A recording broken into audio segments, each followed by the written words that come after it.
How do you create something that's different than everyone else? You do it differently than everyone else.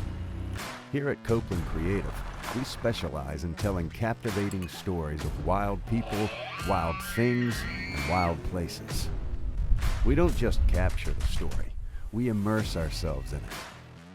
We are a diverse, multi-talented media house based in North Georgia, and if you have a story that needs told, we want to help you tell it. Well, I looked it up earlier, Ryer. It has been a year and a month, a little over a year and a month, since the last podcast. The last podcast we did was 198. This is 199.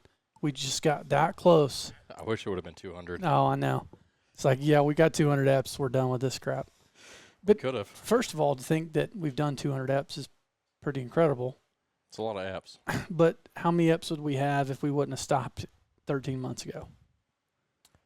Well, if we stuck to once a week, that would be 52. So we would have had 250. 254. Well, the plan wasn't to stop. No. So essentially, I'm trying to think of what happened around about last May. Last May. I know what happened. What client did we start? What client did we start essentially summer last year? Brand new one. Sequan? Sequan, yes. Sequan? Sequan was the new... I thought it was April. Well, 5/8. What's 5? That's March or May, right? Yeah. Yeah. So we essentially started it, I guess, in... we signed the contract in July, but we were working on all the particulars. Turkey eps. And we were editing stuff before then, but we hadn't officially signed on to do the big project until I think it was early July. Yeah. Yeah. So that's one thing that happened. Then... Well, weren't you finishing your house? I was finishing my house, yeah. So we've almost been in my house... I think it's a year. You posted on Instagram. Yeah, it was like a year. It's a year. Well, technically it's a year and 5 days. So June the 30th was the first official day in the new house, which it's been complete bliss since we got in there compared to where we were. Thank God. Well, I remember when you were trying to get into your house, there was a bunch of like last minute things that we had to. I helped with 2 of those things. And I have to tell you a story about that. Oh, really? Oh, yeah. So. Did I? With my dad. So we had a lot of trouble getting into my house because of essentially we built my house on a giant rock, and we were trying to. Which to this day I don't know how you didn't foresee that. I don't know how you didn't look at the top of the hill and go, "These mountains have been here for millions of years, yet this remains. I wonder what could cause this to not have eroded." We knew it was going to be bad. And it's limestone. We knew it was going to be bad, but we didn't know it was going to be that bad. So my poor dad luckily still has most of his equipment. Now I don't think it's even worth a cabin anymore. But my poor dad did all the dirt work on my house. He dug the foundation, and then he did the septic tank. So you and Clay were gracious enough to help me come up and help finish the septic tank, which was something that I'd never done before. Putting one in. I also had not done that. Well, so there's essentially the way you lay a septic tank, and this is coming from somebody who still doesn't know a lot. Essentially, my dad's in the track hoe trying to keep the ditch level because it kind of has to gravity flow. You know, the septic tank, once it fills up, the water fills out, and then it just essentially goes into the ground and recycles.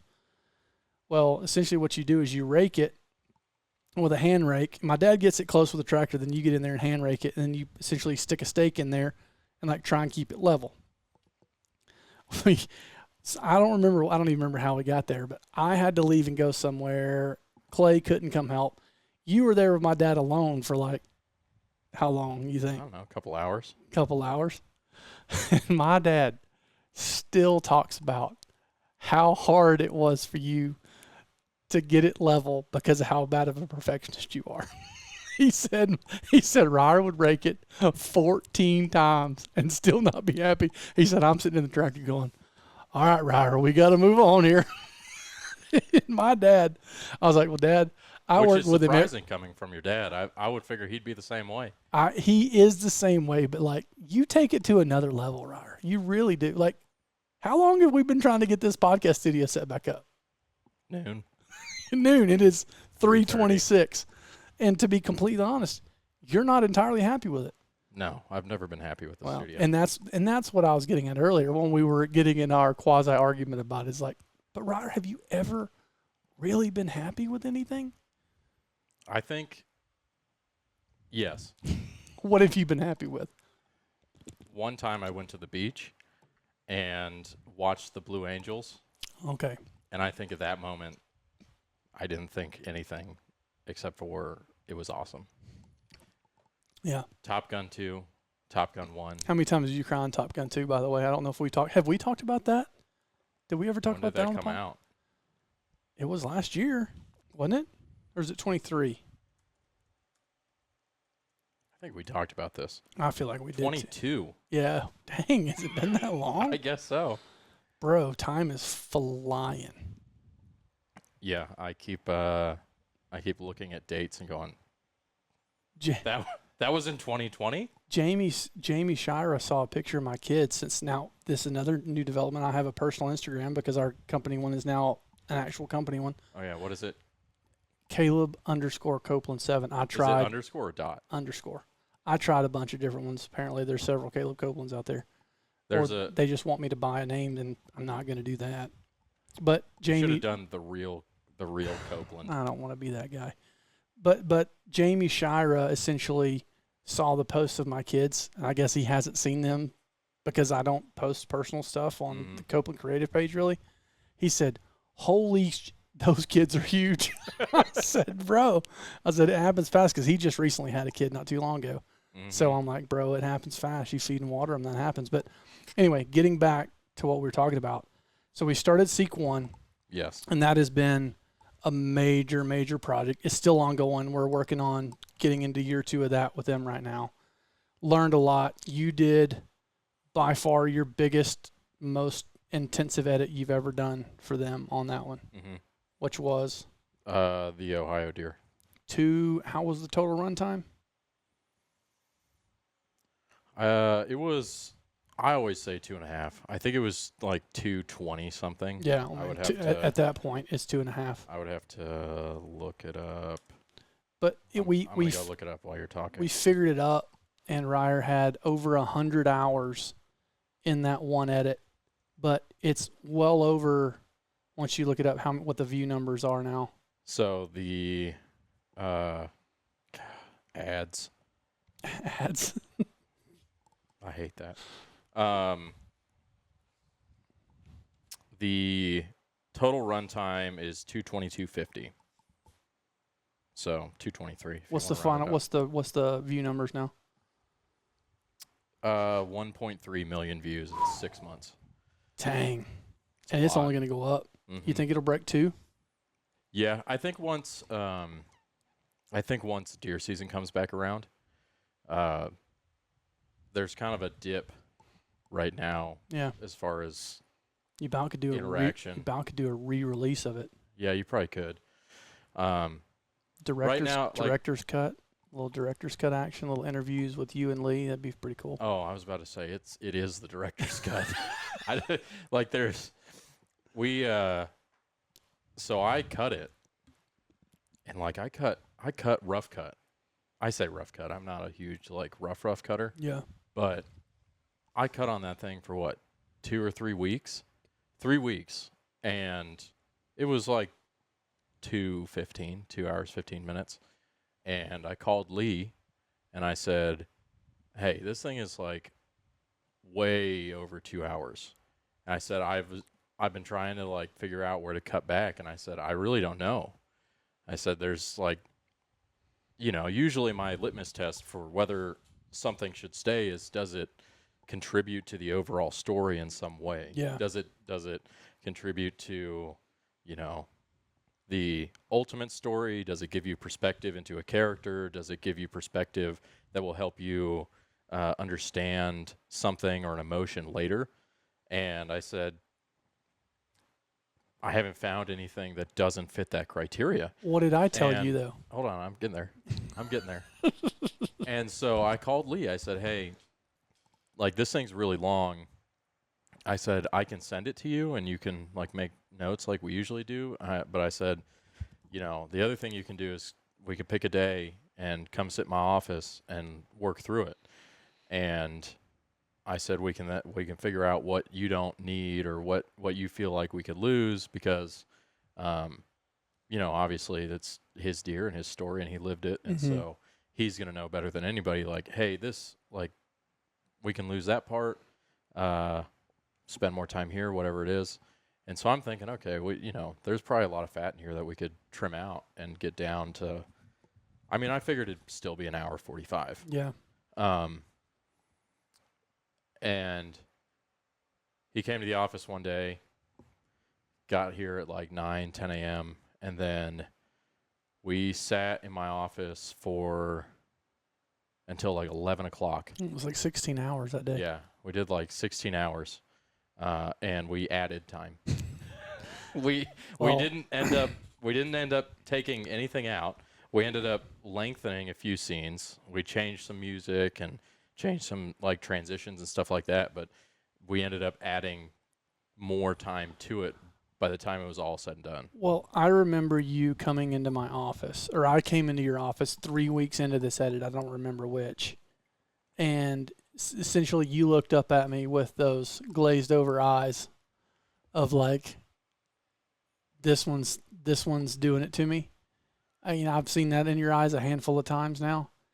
And I looked at it, and it was like almost at the 2 hour mark, and he hadn't even hunted yet. Yeah. And I'm like, what's going on? What have you been doing? And you're like, bro, this one's different. And I told you, and I'm sure you'll confirm that I said this. I'm like, Ryder, nobody's gonna watch this. Yeah. 2 hour edits. Like, no, who the hell is gonna sit through a 2 hour edit of one deer, this, that, and the other? And I'll be the first to tell you, when I watched the first cut.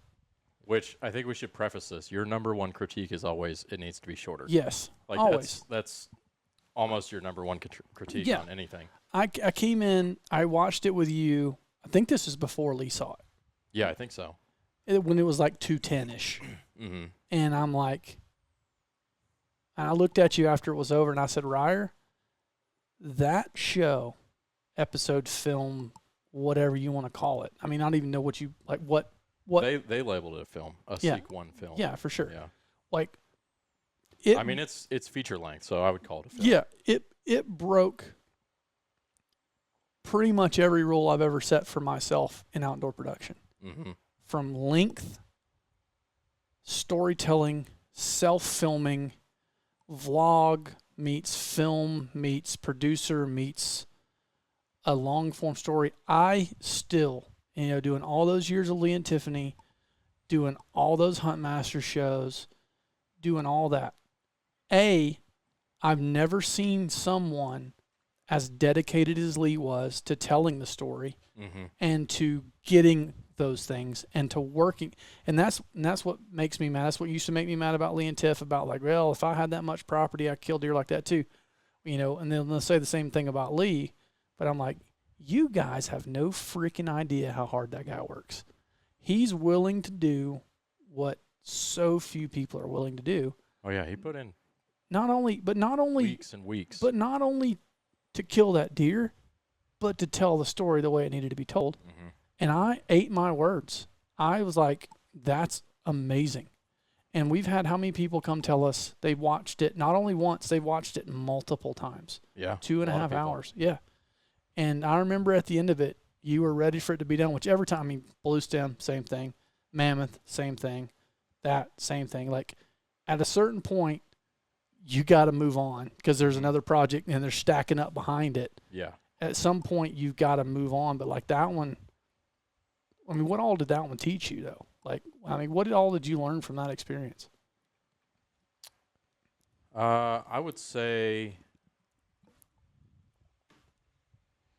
I mean, just how to weave a really long story, and also how to keep people engaged throughout it. Mm-hmm. You know, I think it's a lot easier to keep somebody engaged for 5 seconds than it is for a minute.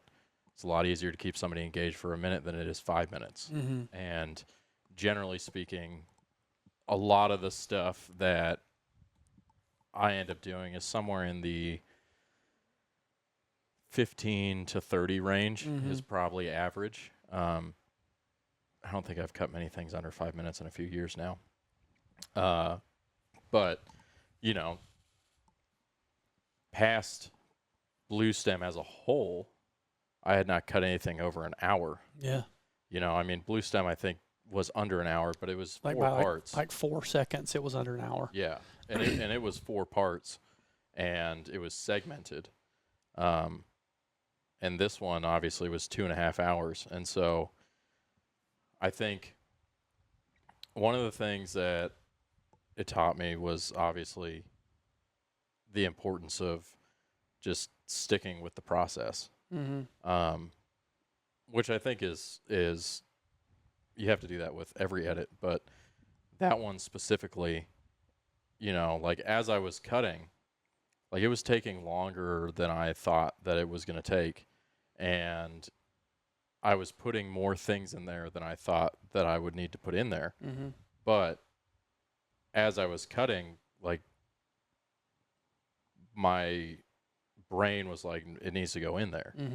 And, you know, you kind of have two sides of your brain fighting against each other. The one that's like, this is important, it needs to go in here. And the other that's like, well, if we do that, it's going to take X amount of time, and it's going to be this long in the episode, and are people going to want to watch it, and this, that, and the other. And you kind of have to trust your instincts, where it's like, this is what the story is telling me it wants to be. And, you know, because I would sit there and I'd go, okay, we have all of these scenes. How can I combine these scenes? Like, how can I make it, you know, significantly shorter, breeze over certain things, and get to, quote unquote, the meat, which traditionally the meat is, you know, the encounters and the kill. But the more I cut it, and the more I thought about like how I can do that, every time I would think about it, I would go, well, but then you miss this. Yeah. But then you don't get this aspect. Then you don't get to see this aspect. And then if you don't get to see this aspect, this doesn't pay off. You know, like if you didn't, as a viewer, get to spend that first hour with him when he finally does get the opportunity to have an encounter with that buck, and it doesn't go the way that he had planned it going, then you as a viewer don't feel the loss and the disappointment of that moment as strongly. Yeah, because you're as invested in the story at that point as, you know, you spend an hour of your time getting there, hour and a half. Right. And then, you know, when he spooks the deer the first time, you're like heartbroken, even though you know he's going to kill the deer. Right. You're still heartbroken for him because of all the time and effort and money. I mean, he said he thinks he went to Ohio 11 times. Yeah. He thinks. I mean, golly. Yeah, and so, you know, it's one of those things where you have all of these preconceptions, like what you have and what I have, of how things should be and how, you know, how condensed storytelling should be. But sometimes a story tells you that that's not what it wants to be or what it needs to be. Yeah. And so you have to be able to essentially kick yourself in the butt and say, no, I need to like just keep spending time with it. I need to keep editing it the way I'm editing it. And then once I get through it, then we can make that assessment. Yeah. But I mean, I would say probably that's the biggest lesson. Yeah. Is being able to just trust your instincts and trust the story. Yeah. And what the story needs to be. Because, you know, there's a lot of people who talk about it, but stories like Clayton, when we did that piece for him, he's an artist. He's a how would you classify his art? An artist. I mean, Yeah. I don't know. He's a painter. He does all kinds of stuff, though. But part of what he said in his voiceover was that, you know, there's a struggle between what he wants the piece to be and what it wants to be. Mm-hmm. And I think that's true. Yeah, I agree. I think that the story, if you listen to it, will tell you how it needs to be told. And you have to be able to detect that and put that into motion. But I think you can't force that too. And I think you have to have enough experience like you do to be able to understand that. Yeah. You Yeah, know, it's not something that you just understand. Yeah. Like it's a learned skill. Yeah, for sure. You know, just like anything when you're editing, there's the technical aspect of editing, which is frame rates and resolution and keystrokes and how do I put the clip in the timeline? How do I do this effect? How do I fix the audio? Where does it need to be? Mm-hmm. All that kind of stuff. But then there's the artistic side of editing and the instinctual side of editing that's, okay, all of these things technically are serving the artistic side. So how do I leverage those things to make something? And when you're cutting something, you as an editor have to be able to feel what it's doing to an audience, Mm-hmm. right? You have to be able to remove yourself from it and watch it and go, is this making somebody happy? Is it making them sad? Is it conveying the correct information? And that feel and that instinct comes along as you do it more. Yeah. You know, it's like when you try to cut something funny, you have to be able to understand whether it's funny or not, Yeah. you know? And comedy's hard. right, or like something sad, you got to be able to feel the sadness of your viewer, and you have to be able to do that as you cut it and recut it and analyze it and go, it didn't quite have the feel that I want it to. Yeah. Let me try it again and see if it does. But also, you know, one thing I learned from it, and I didn't edit it, didn't shoot any of it, was just an observer of the project is, you know, and this is my fault. You know, I've created these guardrails in my mind for what content should be. And that one was outside the guardrails. You know, you broke so many of the rules that I had set. So like now it's like I have to go back and question everything. It's like, okay, well, have we been doing this wrong and this wrong and this wrong? You know, we fight. I mean, you know, not to necessarily move on, but like we fought short form forever.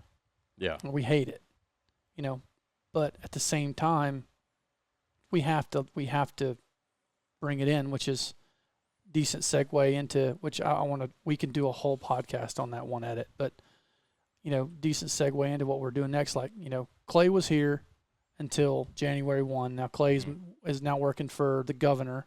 Yeah. He's a staff photographer for the governor. Seems to be doing awesome. We miss Clay, but now Luke's came in behind Clay.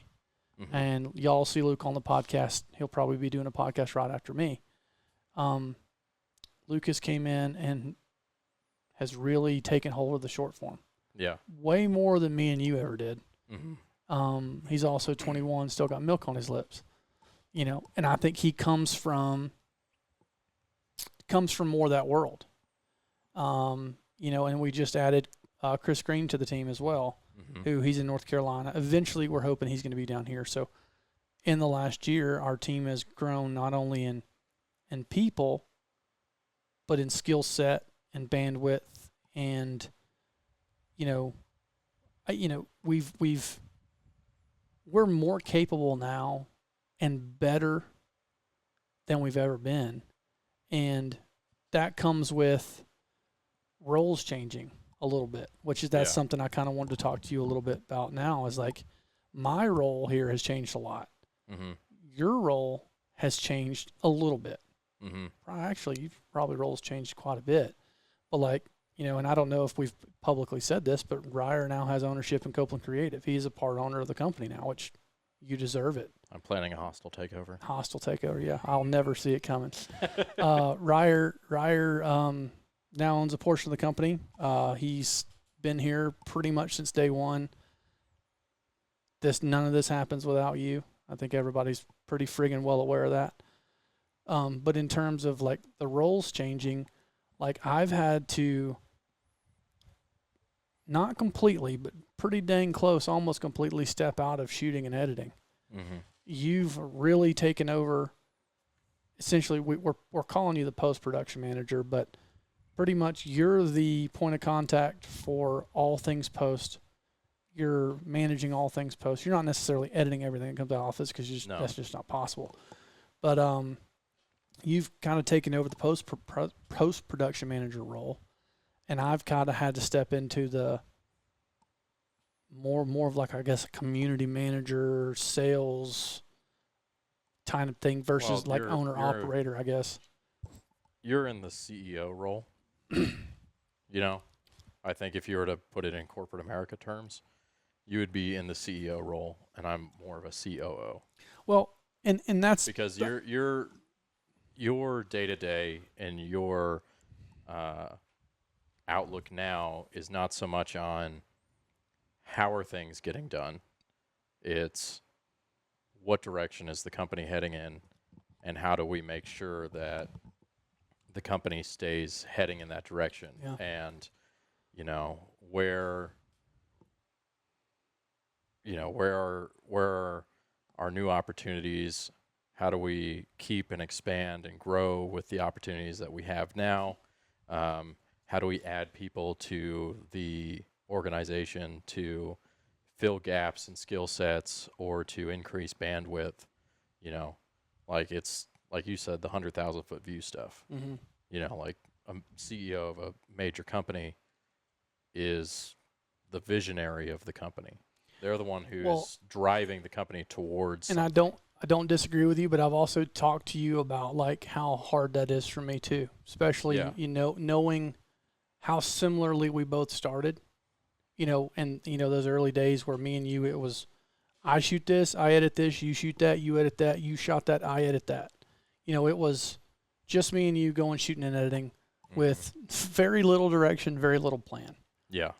And obviously as we've grown, when we also have Caitlin, who's part-time doing social media, and AJ, who's also part-time shooting and editing. So like we have, 6 or 7 people now. It's to the point to where it's really hard for me. And I told you this the other day. It's harder for me because early on, you got this project, you shot this TV show, you ingested the footage, you edited it, you put it out. There's a start point, there's an end point. Yeah. Now I feel like nothing I do has a, maybe it has a start point, but there's no good end point unless a client leaves, which that's not the end point you want. So that's what's hard for me is everything's so, what's the word? Like, it's fuzzy. Yeah. I guess fuzzy would be a good word for it, but like it's hard for me sometimes to think about, because I mean, we've talked about this. I'm an ideas guy. Like I have ideas all the time. Most of them are terrible. Handful of them are really good. But like I can't shut my brain off when in terms of what we do every day and ideas to help a client do a hunt this way, do a film this way, this piece of gear, this shot, this angle, this whatever. Like that's just how my mind works. And then we've always said I've been really good at ideas, and I've always been really good at handing you those ideas and you figuring out, hey, I didn't have that idea, but I know these details that'll make that idea better. And now we got Luke that's very good at that, Chris that's very good at that, Joe who's still there, really good at that. So it's like, and which, I mean, I don't micromanage. I can't stand people that do. But like having people take ownership of what they're doing and just love their project, love their, their quote unquote client that they're over. And I think we've done a really good job of that. We're in a good place.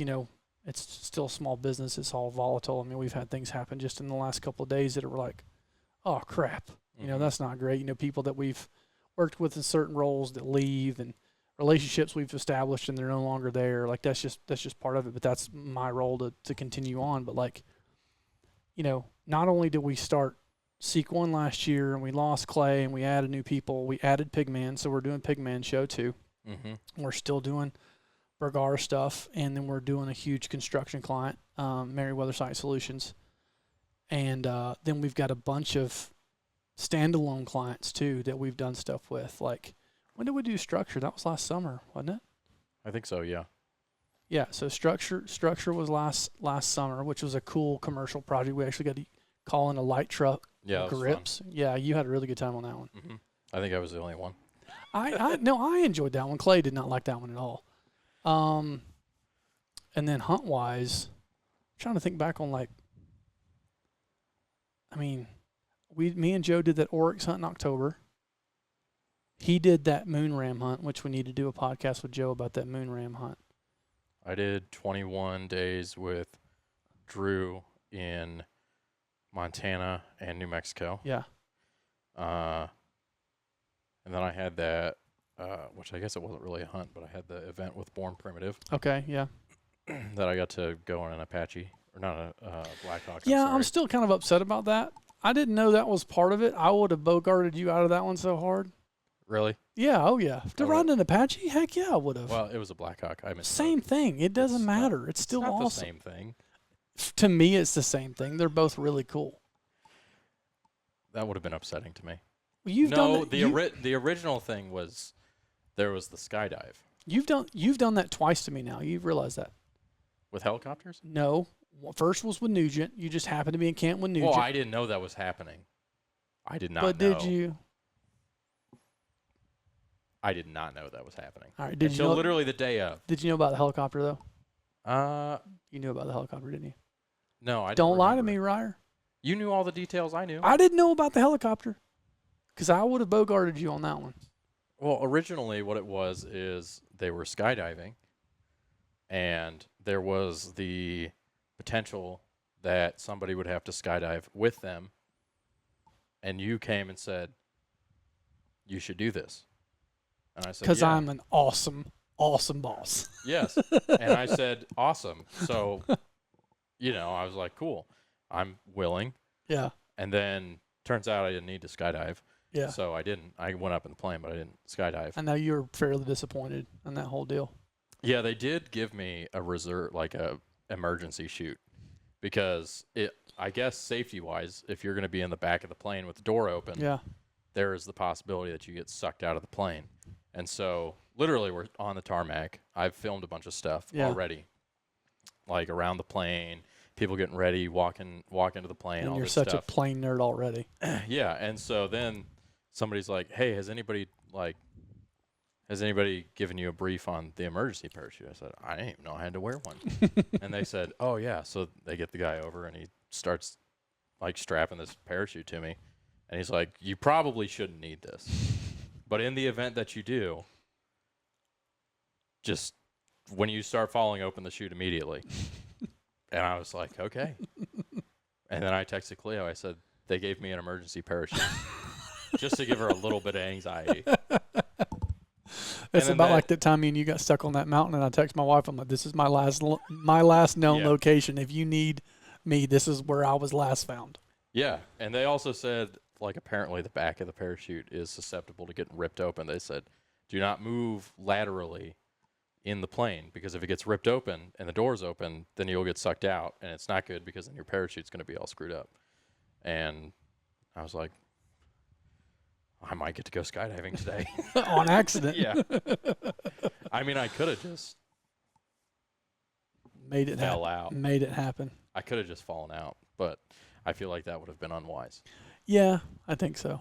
Yeah, I think it would have been. So what else did we do? We're breezing through what happened in the last year. Well, hold on. So May 2024 was the last one? May the 8th, yeah. Okay, so since May the 8th, I've been to 3 Renaissance fairs. I know that because apparently on May 11th, there's a Ryer is not available Ren Fair. And I know I went to one in the winter, and I know I went to one this summer. Oh, my gosh. Ren Fairs are awesome. I just wear a kilt and drink beer, and it's great. Okay, so we shot the a pilot or a test concept for Bass Pro. Okay, yeah, that aired. It aired. Was it Cody Huff? Yep, Cody Huff Fishing. So that was Adventure Starts Here. Adventure Starts Here, yeah. So that's there. That was a test shoot. I crashed a drone on that one. I think that was the last time I crashed a drone. Well, me personally. There's been a few more drones since then. We could just go through the list of things you've broken the last year and a month, and it'd be a pretty solid list. I've broken the record of longest piece Copeland Creative has edited. So past that, I think you can keep everything else to yourself. Here we go. So we shot that in Missouri. Clay and I did. That was fun. The Bass Pro Shops Museum and Aquarium is freaking awesome. Mm-hmm. If you haven't been there, you should. Did structure. Then we had a class, 5th to the 9th. Yeah, I've been asked about another class, guys. I don't know. Like, we're having a hard time doing the podcast, so I don't know when we're going to do a class. We're in that stage where a company, like, grows and needs to figure out how to be a bigger company. That's kind of where we're at. You know, when they're... and we don't know how. Yeah, we're kind of in growing pains right now. The Texas bow fishing bow launch. Okay. We did that. Then that was I filmed Doug kill a big elk. I do remember that now. We went and did the Joe and I did the shoot for Adam Eller.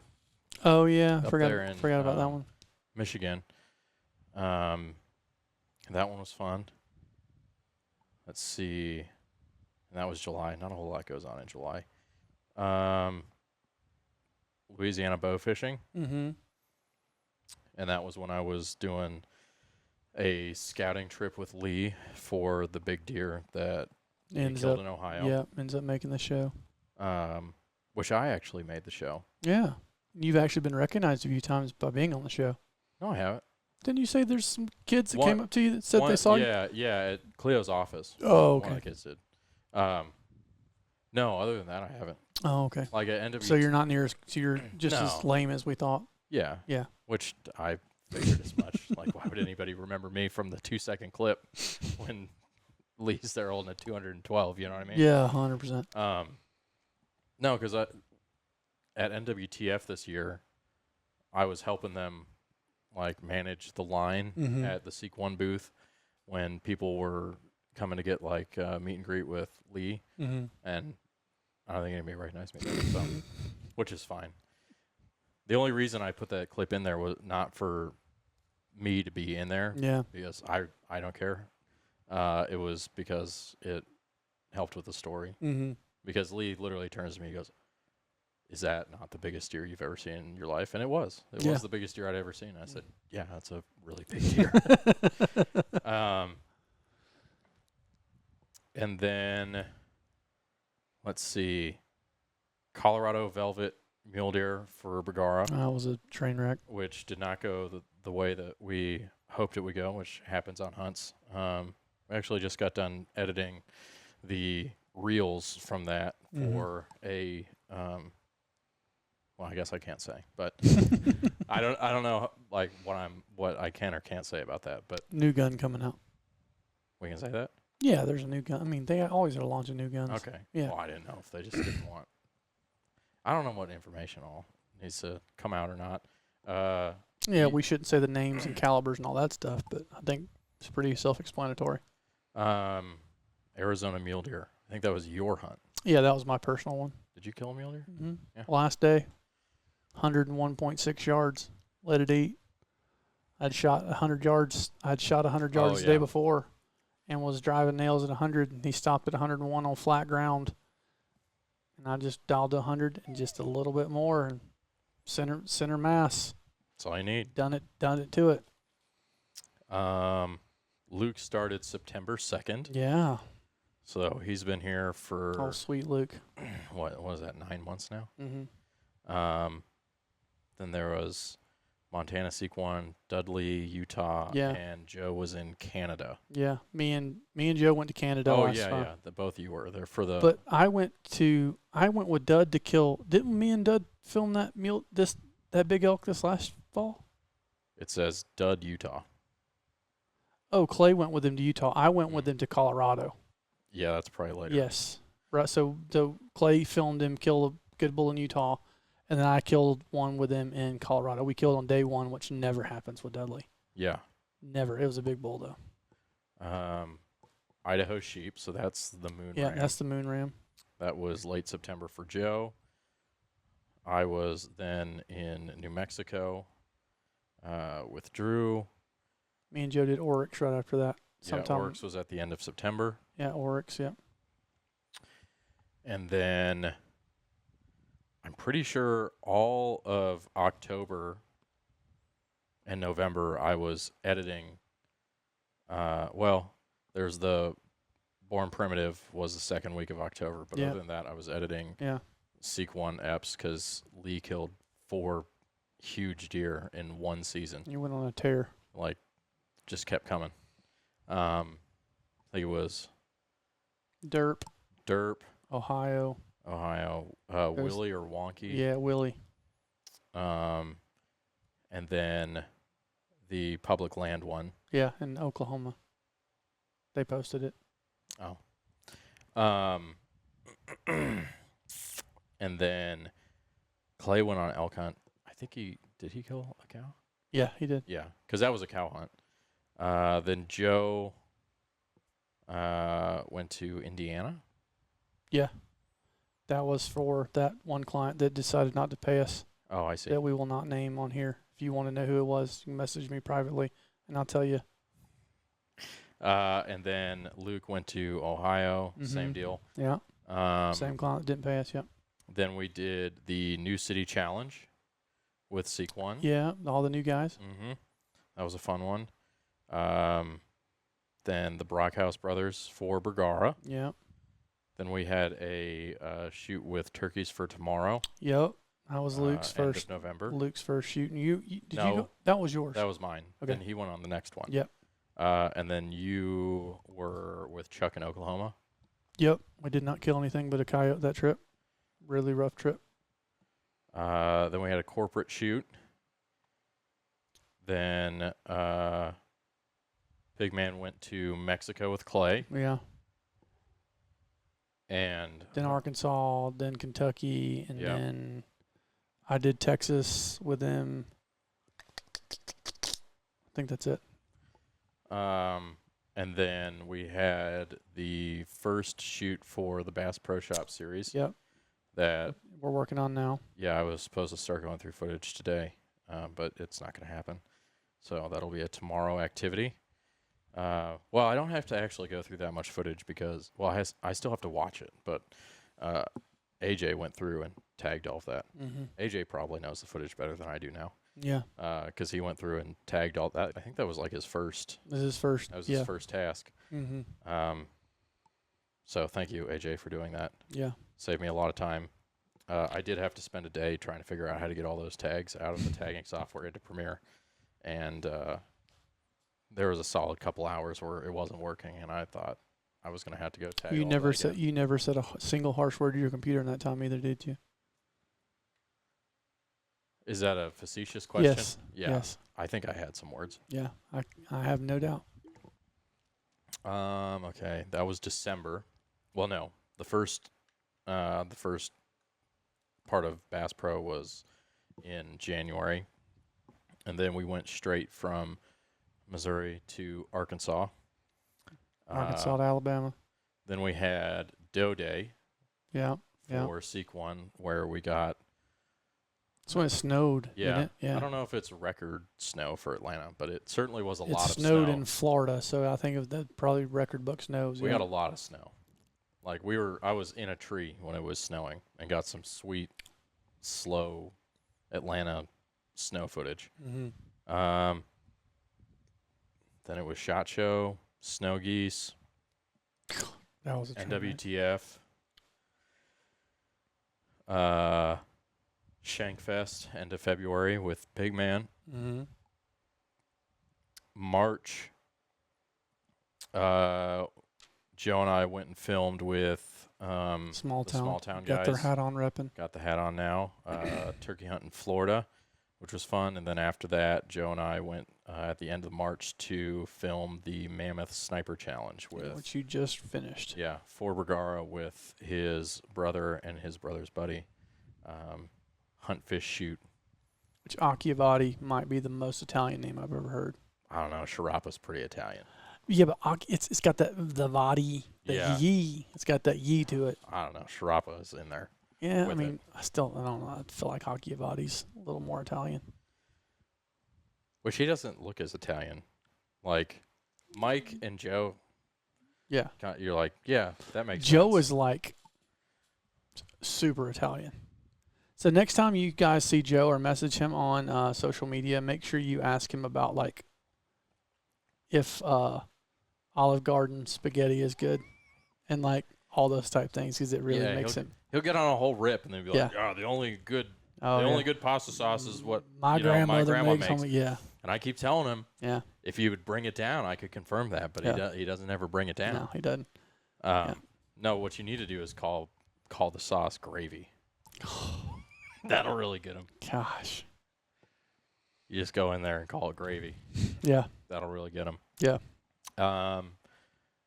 And then in April, I feel like there was another turkey hunt. Maybe there wasn't. In April, Joe went to Canada for turkeys. Yeah. And then there was a turkey hunt for Pigman, middle of April. Oklahoma. And then May, we did some shooting for Reef Knives. And then that brings us to June, and that was last month. And so we did a couple shoot days for Shoreline. Chris and I did. And then Gather Grills. And then Gather Grills. And then I guess we're still in June. I keep thinking it's July. It feels like July as hot as it is.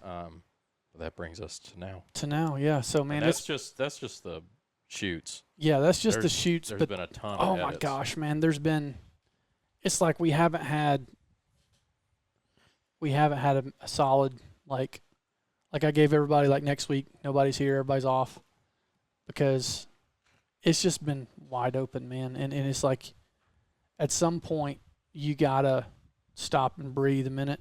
Yeah. It's great. I mean, I like, we've talked about this. I like being busy. I don't like being bored. But I don't like burning at both ends all the time. Yeah. And we know good and dang well that's going to happen in the fall. We're going to be burning at both ends. So like, let's try and like temper ourselves a little bit right now instead of just trying to murder ourselves. But now we got them young bucks downstairs. Luke, he has no idea what's about to happen. He's ready. He keeps asking for an elk hunt.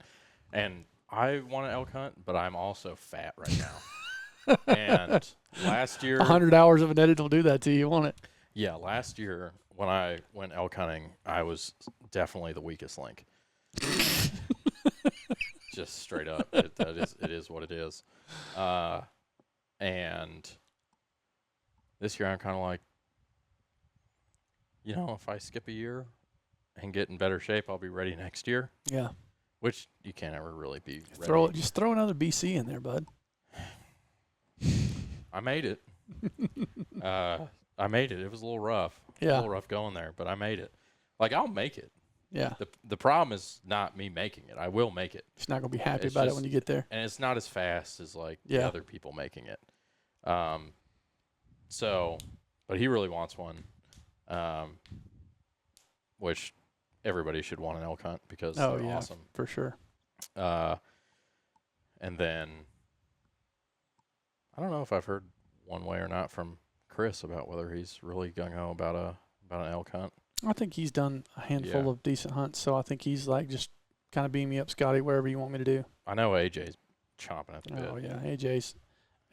What y'all won't probably get much out of AJ on the podcast. He's super super quiet, but AJ's like one of those silent killers. Yeah, wrestling guy, doesn't say a whole lot. Sneak up behind you and choke you out. Mm-hmm. Just watch you die, and he's like a ninja. Have no and have absolutely no emotions about it. Yeah, you'll never know. Yeah, he could have already killed people, and we don't know. I mean, he's certainly killed animals. Yeah. Oh, he's a killer now. Yeah, I mean, he's a ninja. Like, he Yeah. comes into the office, and he's like the only person who comes into the office that somehow gets through the door and into his office without anybody hearing. knowing. The dog barking or anything. Ranger doesn't hear him or bark, nothing. And It's then like, at some point, it's like, that's a little suspect. yeah, and then he just like sneaks out. It's like he's casing the place or something. Yeah. Yeah, I don't know why he sneaks out. Yeah. I will say, like, it's better now. So for a while, I had to leave the door closed in my office Yeah. because of Ranger, Mhm. just so he doesn't wander around and get into things. And I guess some of the, like, Luke and AJ and Caitlin, who they're all under 25, I think. Mm-hmm. Like, Luke and AJ are 2 years apart, and Caitlin's only a couple years older. But they would all, like, knock on my door. It was closed for an important reason. And every time they knocked on the door, Ranger would raise hell. Yeah. And I would tell him, like, you don't have to knock. The only reason the door's closed is because the dog. It's not because I'm doing something important. Like, Yeah. It's just I got to keep him in here. Yeah. And they would still knock on the door. So I don't know if, like, I elicit fear. What is it you said that AJ's secretly afraid of you? Yeah, sometimes he looks visibly afraid. Visibly afraid. That's it. And I don't know. I don't really know why. I mean, I feel like I'm a pretty jovial guy. I think it's just because I get a little mad at my computer, and then Yeah, you do that. I get with some of the workflow stuff, I get a little bit more. Yeah. But I have to be a little bit. Yeah. But yeah, now I got a baby gate, so Yeah. works a little better. Yeah. It also allows some airflow, man. I get hot in that office. It does get hot in your office. I don't know why. Like, I don't get the You air said it's back in there. Fire Edits is what you say it is. Yeah, I think part of it also is the air conditioning system. I think here, I don't know that the AC like pushes it evenly throughout. Probably everywhere. not. Let's be honest. I think the Luke's office, formerly Clay's office, I think has always been like the coolest. Mine stays pretty good. Does it? Yeah. Yeah, mine doesn't for some reason. Yeah, I don't know. Well, that's kind of a quick and dirty recap of the year, or year and a month, I guess, since the last podcast. But our goal is to be better about it. I'm not going to promise you guys anything. We're trying to work on it to where we can be more consistent. We're trying to up our social media game. Yeah, big time. Because we've found ourselves in the same position as all the companies that we do work for that come to us and are like, well, we got to have social media content, because if we don't have social media content, we basically don't exist. Mm-hmm. And we basically not existed for a year, essentially. Yeah, like we haven't posted anything that we've done, where we've gone, anything like that. So we're trying to be better about that. And now that we got a little bit more manpower, we can kind of spread some of that workload out and give people the tasks and hopefully be able to stay a little bit more on top of it, and hopefully that translates to more podcasts, and also y'all get to see more of the stuff that we do every day. Yeah. Because I think we do some cool stuff. I mean, I wish I had the stats, but I don't know how many final minutes of edited video we put out in a year, but it's significant. Also, images. I mean, thousands and thousands of finished images. That some of them are in the wild, some of them are not. But it's what we do. So yeah. I wish there was, because I have people ask me all the time, how do I go and watch what you do? Because they just assume that we just do a YouTube channel like Sequan, like they can just go to this one place and see everything. I'm like, I wish there was one place that you could go watch everything we do, but we put stuff, you name it. We've created content for there, between websites, social media, TV, web, and everything in between. I wish I just had a copy of everything that I've ever had my hand in. I mean, we do. It's on Vimeo. No, like me from the very beginning. I don't have some of it. Oh. I just don't. Yeah. I think a lot of my early stuff is still up on YouTube. Mm-hmm. I know the earliest video is not. Yeah. Like the first video that I ever edited, I don't think is up on YouTube anymore. Yeah. But a lot of the early stuff I did with Mark in California is still up on YouTube. And then now, obviously, it's all over the place. Well, it's been wide open, and we've been talking for 54 minutes already. Oh, really? Yeah, and I've got to go because I'm having that brand new house I have is having water problems. So I've got to go home and figure that out before my wife strangles me or someone else. So, any final thoughts? I don't think so. I think I'm about to do 2 more episodes. Giving you guys the production secrets, I'm about to do 2 in the same afternoon. I did not bring a change of clothes, so you will get to see me in my Dixon Flannels skeleton sombrero shirt. And we're going to talk to Luke. We're going to talk to Chris. I don't really know what we're going to talk about. I feel like I should be more prepared, like I should have good questions. I'm sure it'll be just like this one. But we're going to talk to them so you guys get to meet some of the new faces that you'll be seeing. Something keeps blinking over there. You guys will get to meet them and see some of the new faces that you'll start to see popping up on Copeland Creative, Redneck Tech. I still don't know necessarily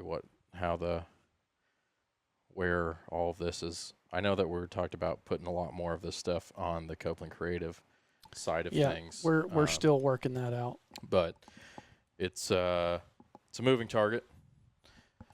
Hopefully, I mean, I think someday it'd be cool. We just get like a person in the office who only does behind the scenes. One and of then these Redneck days, right? Tech will be full of everyday shenanigans. Yeah. So y'all can see what goes on in the office every day. That's ideal, but that's still a little ways down the road. But I mean, and the other thing is, you have to pay somebody's salary for a whole year. So if enough of you want it, there is a way. Yeah. Just might have to send some funds. Yeah, no doubt. Well, we'll see. All right, boys. Thank y'all.